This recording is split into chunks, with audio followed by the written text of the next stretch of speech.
Hi everyone, welcome to the Sweet Talk tonight. I am your host, Kim Matina, and today is Monday, September 27th, 2021, and I am going solo tonight.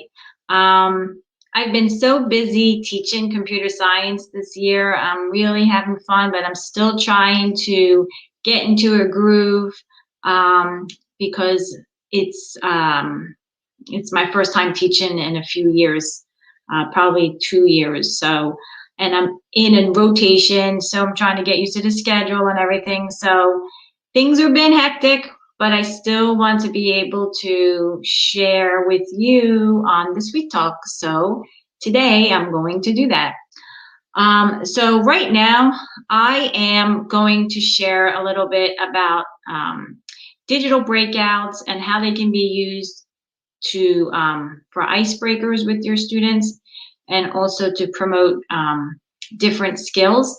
And also I want to share with you some of my Google Classroom tips that I've been using so far with my class. So with that being said, I am going to juggle this computer and another computer and share my screen. So please be patient.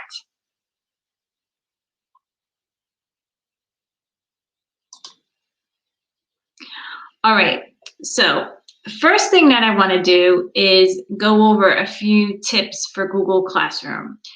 So what I'd like to share is I am currently managing 8 different classes this year for this marking period. So every marking period, I get a new set of students, and that's a new set of classes that I have to create. So, and I'm teaching computer science. And my classes are 4 classes for 7th grade and 4 classes for 8th grade. So what I want to do is really share with you some of my tips that I'm finding very helpful in managing all of the posts and the classes that I am creating. So I'm going to be looking at my other computer. So let me put this in full screen. Okay. So as you can see here, I am in another account here, and I have the class card page open. And these are my current classes here that I am teaching. So there's for 8th grade and then for 7th grade. Now that's a lot to manage, especially if I'm posting the same assignment in each of the classes. So what I did was I created a master class, and thank goodness I did, because everything in this master class has been reused in my active classes. So in my master class, I just click on the classwork page, and you can see here that I have things or posts organized by topics. So that's my second Google Classroom tip. Organize your posts by topics so that students can easily find them, and direct them to the classwork page. Definitely direct them to the classwork page. I see a lot of students finding things on the stream. I always tell them go to the classwork page. So they go to the classwork page and they find everything in topics. So here's a topic for virtual work, and I'm grouping topics by month. So I have September, and then within my topic, I numbered my assignments. So darn easy. It's just easier to reference them and direct them to assignment number 10 rather than reciting the whole title of the assignment. So I have my topics, and then I have my posts numbered. And what I usually do is I have things pinned to the top. So all of my posts that are important, they're pinned to the top of the page. So this do now topic will always be at the top in my classes. And these are just different, I didn't use this particular assignment, so I just kept it, and I wanted to save it, so I just made its own topic, did not use. So if I go to another class and I click on the classwork page, you can see that the do now appears at the top of the student's class page. So I always want this to be up at the top, so I could drag it to the top, or I can just take out the topic. So if I do that, let me go back into my master class, and I click on classwork, and if I remove this topic in this post, all right, I can take this out and say no topic and hit save. Now that post gets pinned to the top of the classwork page. So that's another tip that you can do. If you want students to see something right away, don't assign it a topic. It will get pinned to the top of the classwork page. So what I'm going to do is edit this post. I'm going to assign it my topic for do now. I'm going to click save. And now that post is not pinned to the top of the classwork page, rather it is in the do now topic. So right there, I just gave you about 4 or 5 quick little tips for Google Classroom. I always tell the kids to work in the classwork page. Another tip that you can do is tell your students to bookmark the class card page. I always see students in my class type in Google Classroom. They're doing a Google search for Google Classroom. They're actually doing this. If I could type. They're always going to the search results and they're clicking on Google Classroom.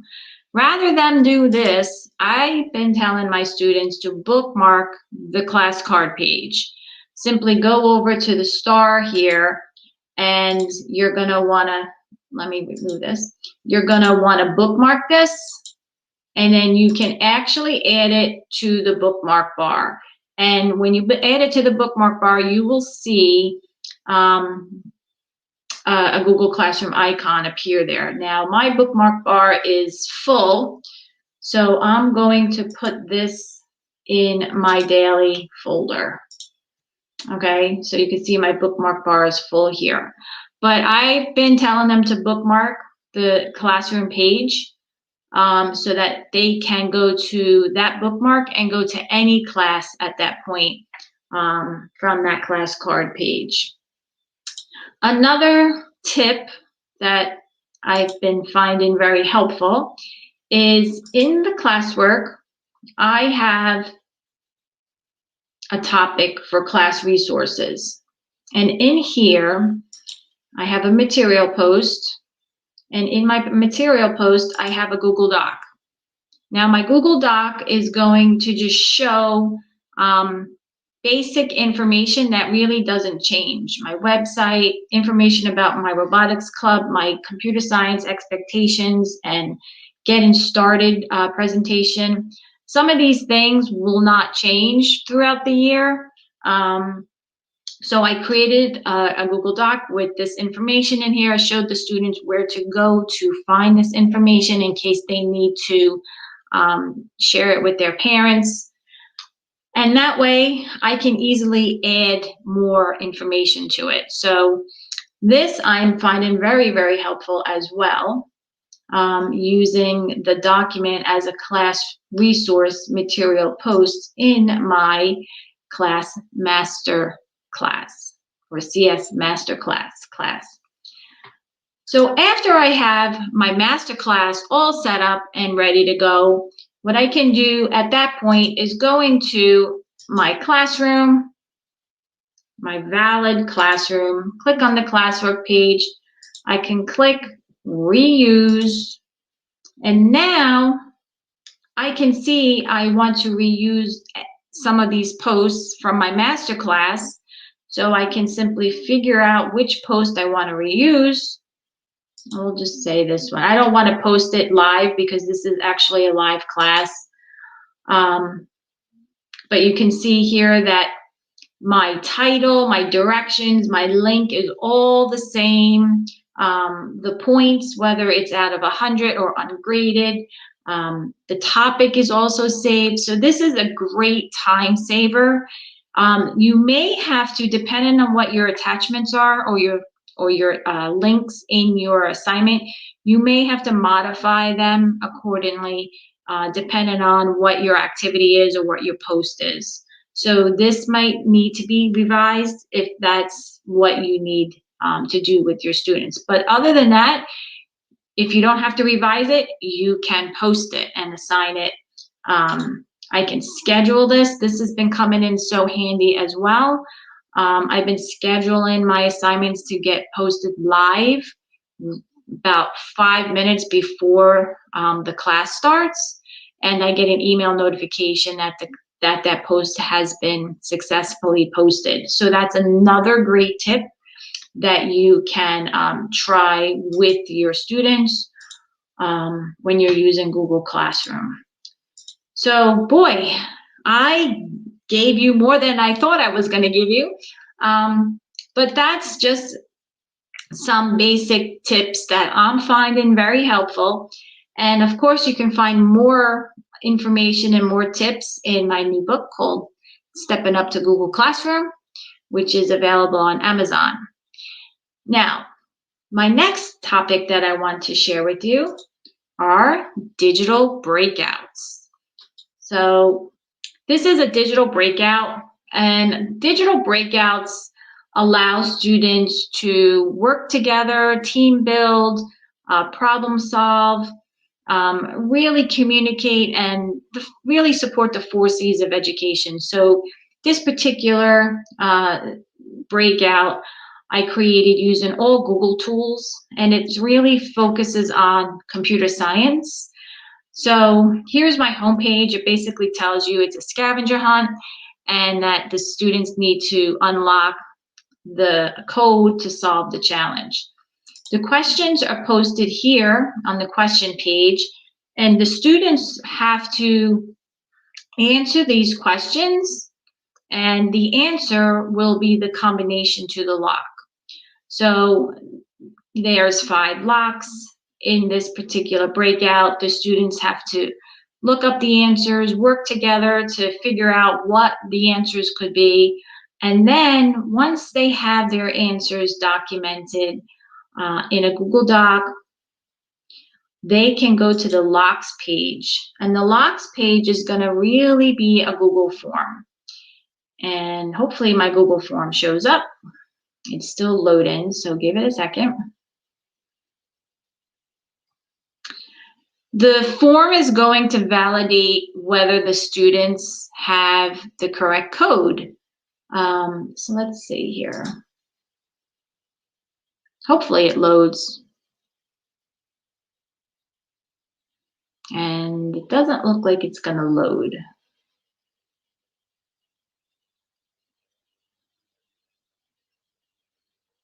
All right. So let me see if I can reload the page again. So hold on a minute. I'm going to go to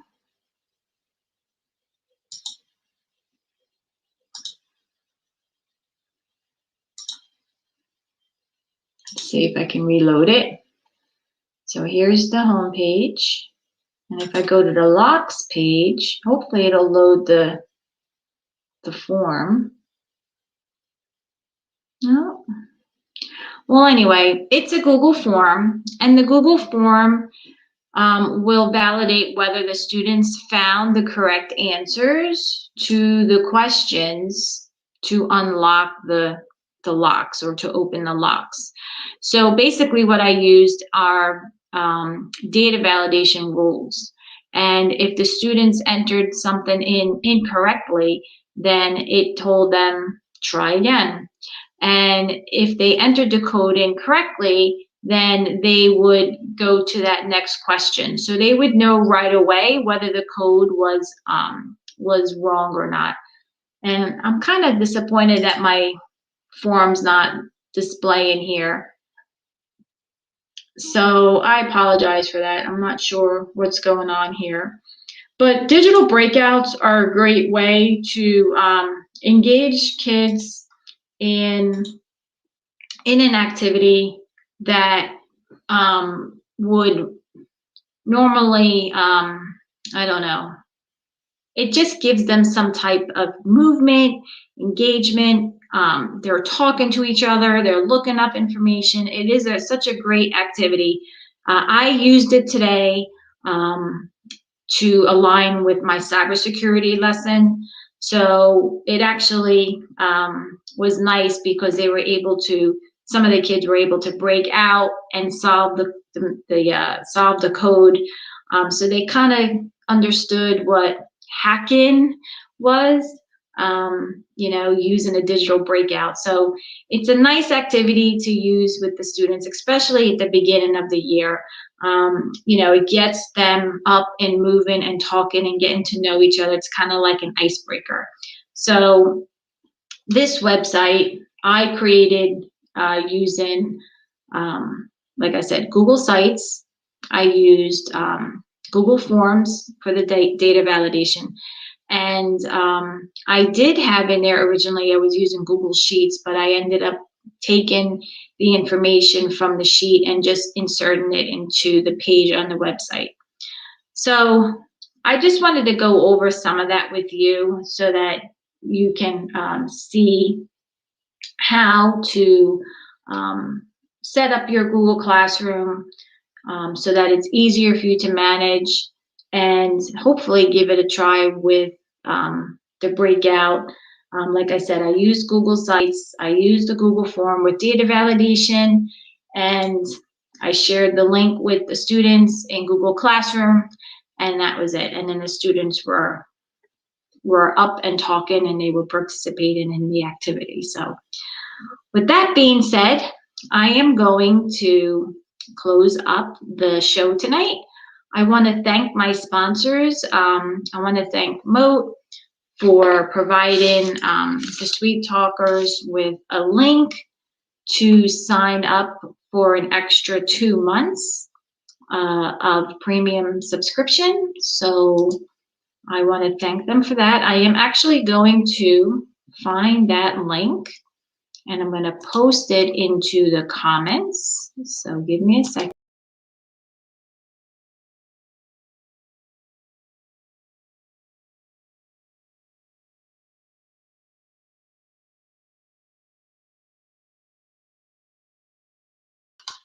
Okay, I'm back.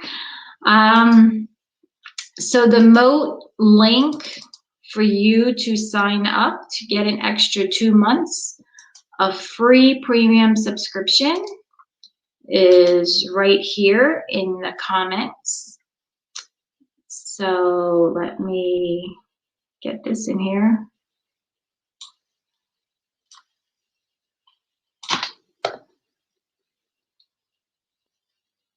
All right, that's your form for Moat. And I also partnered up with Helper Bird so that you can receive a free premium subscription to Helper Bird. The only thing that you have to do is type in the Sweet Talk in the checkout as the code.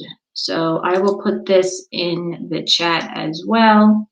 And you can hopefully sign up and take advantage of these great promotional items. And what I'd like to do is share my screen. So let me share. All right, so if you want, you can visit my website, thesweettalk.com, and you will be able to see the latest and greatest episode that was on the Sweet Talk. You can also subscribe to my YouTube channel, join my Facebook group, follow me on Twitter, follow my blog, subscribe to the Sweet Talk on Podbean, Spotify, Apple Podcasts, Google Podcasts, and my newsletter.